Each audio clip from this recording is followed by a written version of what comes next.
শুভ সকাল বন্ধুরা, চলে এসেছি আজকে আমার খাবার থালিতে কি আছে তোমাদের সঙ্গে শেয়ার করব বলে। আর আজকে মা রান্না করেছে ভাত, তার সঙ্গে এখানে রয়েছে কুমড়ো দিয়ে পুঁই শাক দিয়ে একটা সুন্দর তরকারি, তাই তো? ইলিশ মাছের মাথা দিয়ে, ইলিশ মাছের মাথা দিয়ে সব থেকে স্পেশাল। আর এখানে হচ্ছে ডিম ডিম আলু দিয়ে সুন্দর করে একটা কারি করেছে। বাট আমি ডিম খাই না, কিন্তু ডিমের কুসুমটা আমি খাই, তো সেই কারণে আমি ডিমের কুসুম আর আলু দিয়ে খাবো, সাদাটা আমি খাবো না, বুঝতে পেরেছো? চলো খাওয়া শুরু করি। আর এই যে ইলিশ মাছের, এই দেখো ইলিশ মাছের গোটা একটা সুন্দর মাথা চলে এসছে আমার পাতে। মুড়ো মুড়ো মাথা না। তো বাপি দেরি হয়ে যাচ্ছে বলে বাপি ভিডিও করার সময় পাচ্ছে না।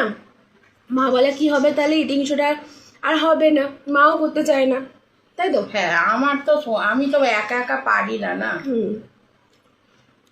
তো সেই জন্য আমি বললাম যে না, কোনো ভিডিও বন্ধ করার দরকার নেই, আমি করে দিচ্ছি তোমার হ্যাঁ ভিডিও। সেই ও এই সময়টা খেয়ে বের হয়। আমরা তো রোজই সকালবেলা এরকম সময় খেয়ে, মানে 8:30 থেকে 8:45-9টার মধ্যে আমি খেতে বসি বন্ধুরা। কারণ আমাকে এনি হাউ 9টার মধ্যে না বের হলে আমি টাইমে পৌঁছাতে পারবো না অফিসে। আমার 9:30 থেকে অফিস।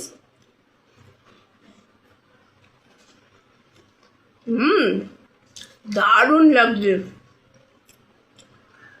ইলিশ মাছের মাথাটা পড়েছে না, ও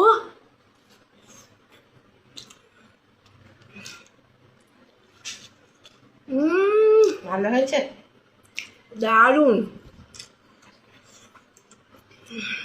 আমার মেয়েটা না খুব লক্ষ্মী, জানো তো বন্ধুরা। সব খাই আমার মেয়েকে আমি যাই দিই খাই, কিন্তু ডিমটা ছোট থেকে একদম সেই মানে বেবি হওয়া থেকে, যখন ও ছোট্ট বেবি হয়েছিল তখনই ওকে ডিম খাওয়াতাম, ও খালি খেত না, ডিম ওর অপছন্দ। মানে যখন আমি খাওয়া শিখছি, হ্যাঁ মা তখনের কথা বলছে, হ্যাঁ হ্যাঁ হ্যাঁ, যে আমি ডিম তখন থেকে খেতে চাই না, না জানি না কেন ডিমটা আমি খেতেই চাই না। তখন থেকেই ও যে নতুন করে খায় না না, সেই তখন থেকেই ও ডিম খায় না। দারুণ হয়েছে মা, ভালো হয়েছে, তোমার যে ভালো লেগেছে এটাই আমার। একটু ডিমের তরকারিটা খেয়ে বলো। আমি জানি না বন্ধুরা আমার মায়ের হাতের রান্না এত কেন ভালো। কিছুই মশলা দিইনি, কিন্তু যা করেছো তাই রান্না, তাতেই এত ভালো হয়েছে।